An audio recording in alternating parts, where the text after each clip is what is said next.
and then we will go to personnel, and the last one will be the activities committee. Do we have any comments relative to the agenda for policy from our guests? Yes, sir?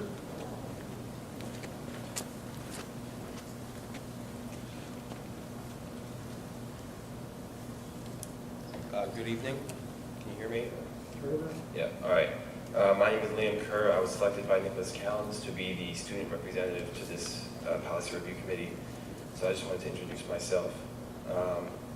I'm not totally sure about the format yet, so I'll just be over there and being acquainted with it. If you guys want any student perspective, I'll be right there. You can ask me. So thank you for inviting me. Thank you. Is there anybody else? If not, we will go through the agenda, and I would suggest that we, we'll go through the agenda, and I would suggest that we stay with the agenda, and at the end of that, if we have any comments and side questions, we can do those relative to this committee. First thing, go ahead, Dr. Thank you. Bruce. The first policy is the second reading of 801 public records. The difference between the reading that we reviewed it a couple months ago and now is that our attorney now has, Rob Cox, has gone through and made the changes that he recommended. Barry just showed me that the version he has doesn't have all the red marks. It may just be, yeah, the changes are in it, but the thing is, if you want to see them, but at this point, you know, our solicitor is required to review and put in, you know, what they recommend before we pass it. So I have this if someone wants to see what you did. What you have on your website is the correct proposed one that will be on the next voting meeting, which will be at the next board meeting. December 2nd. December 2nd, correct. It's already been read once. After first reading, unless the solicitor actually prepared the policy for us, we give it to him once the board has had a chance for input.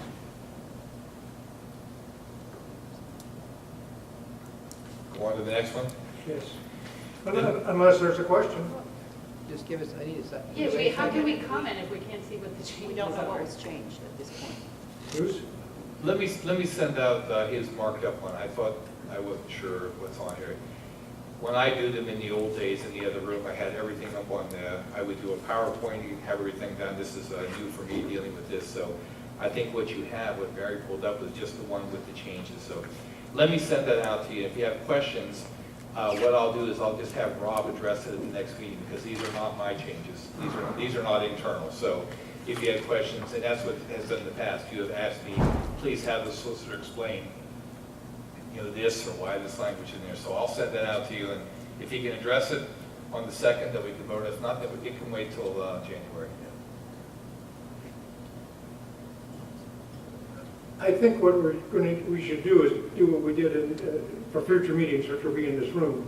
We probably ought to get an easel or a projector up, and Problem is, it drops right down in the yeah. middle. So I'll just make sure, I'll put both versions. I'll put the marked up version, and I'll put what it looks like when you take it out, so you'll see both of them.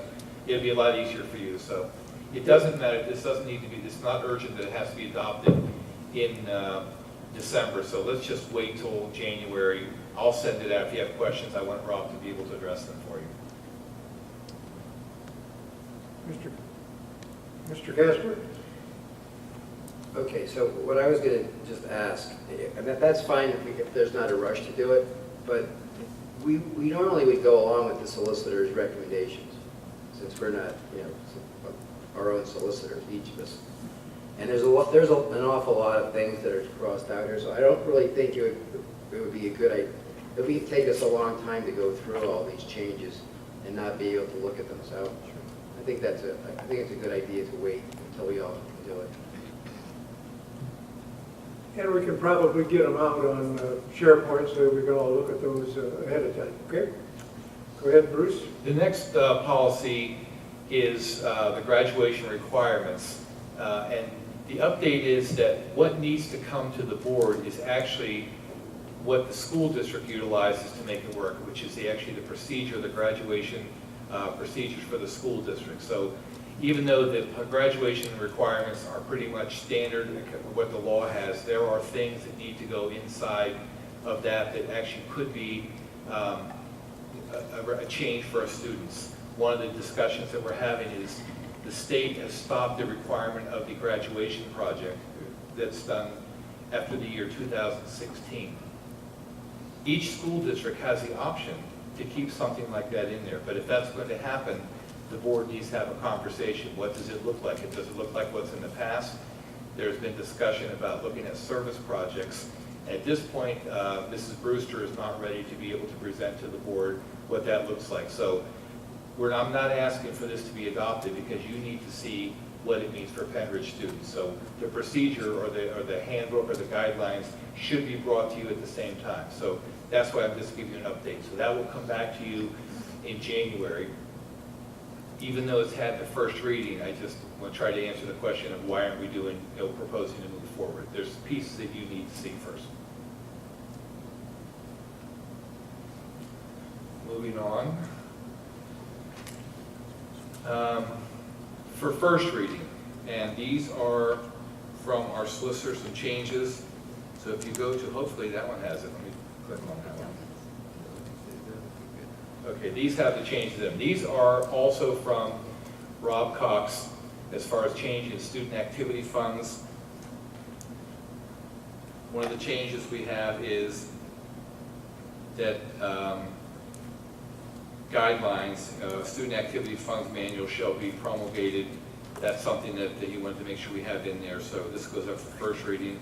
And then also on the third, no, I think that would be it then. Oh, and then underneath that, as far as we don't do vouchers, we actually want to make sure that all requisitions are approved by the administrator and the principals. So those are the changes that are there, and that's been reviewed by our solicitor. So this already has the solicitor's review in there because this policy was current.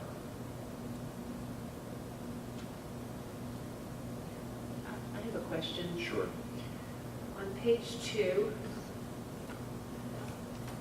section 440.1, I don't know, or SC, I'm not sure what those, School code. oh, school code, yeah, so if you look in, right, so if you look in that paragraph, so that's by school code 440, it says funds of any student body or organization may be deposited or invested in banks whose accounts are insured by FDIC, going on. And then in the next paragraph, it says all funds collected by student organizations shall be deposited in a student activities fund in a bank designated by the board. So, They have to be both. They have to be the FDIC and they have to be designated by you. Correct, Kathy? Yeah, it's both. They have to meet both requirements. okay. Every year you authorize a list of depositories, and that's one of the banks. Okay, so they have to choose one that's on that. We actually choose them. It's the Quakertown National Bank. Okay. Yeah, it's just the first one sounds like they can deposit it, they can choose, may be deposited.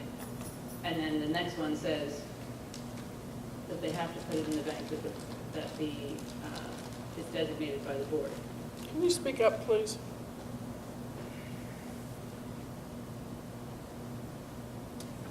So do they contradict? No, I don't think so.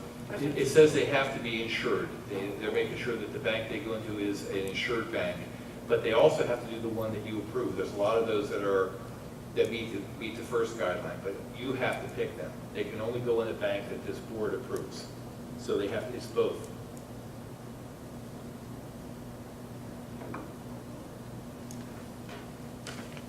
Are there any other questions on this? Bruce? The next one is some revisions to policy 915 that were recommended by our solicitor. As you get a new solicitor, they start reviewing our policies, so I would expect more of these, and they asked at the appropriate committee that they be brought to you. So what you see on page 2 of 7 is that the responsible person for a new group for approval is going to be the superintendent designee. The previous one said business administrator. It needs to actually come to the board. The proper place in this district, the way we're set up, is probably the activities committee. So the superintendent will just, say where it comes through, since activities committee oversees these things. And the other change that the solicitor is recommending is the annual report on page 4 of 7. And he wants them audited by a certified public accountant. You can see the changes that are there. I think that is the last of them.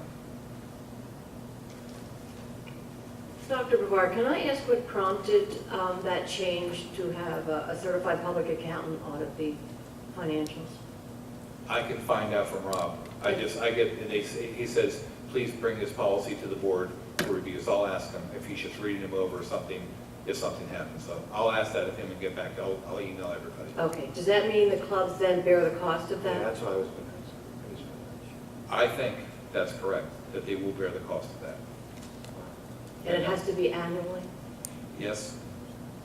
That's what this says. Was there an event or an occurrence or an incident or something that prompted this, or you have no idea? I would have to ask him. Okay. I'll ask him and get back. Okay.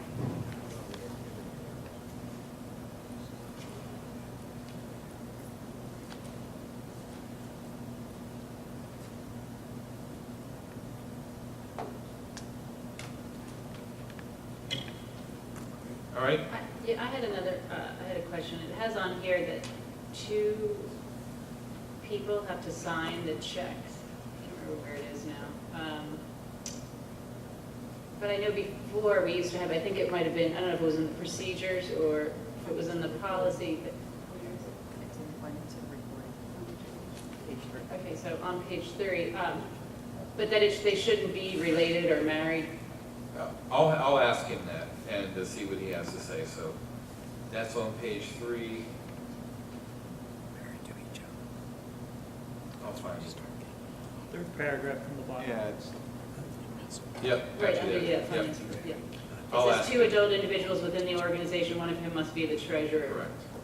Correct. You're all right. I remember us talking about that so that no one looks like they had a conflict of interest. So I will ask him. And this is coming back. This is only going to be for first reading. So whatever you adopt, he has to go back over and address the questions that are asked. So page 3, 2 adults.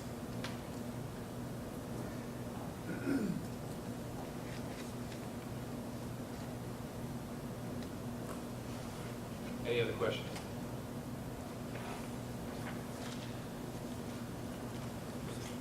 And the last thing is something that I'm going to run up and get while Dr. Radigan starts the next meeting. You adopted the policy evaluation of employees and supervision evaluation of professional employees. Administrative manual is the guidelines that we have to draft. And it's out for the employees. I just finished it a few weeks ago. It's a huge document because we have to have all the state information for every different type of professional employee, which is teaching and non-teaching.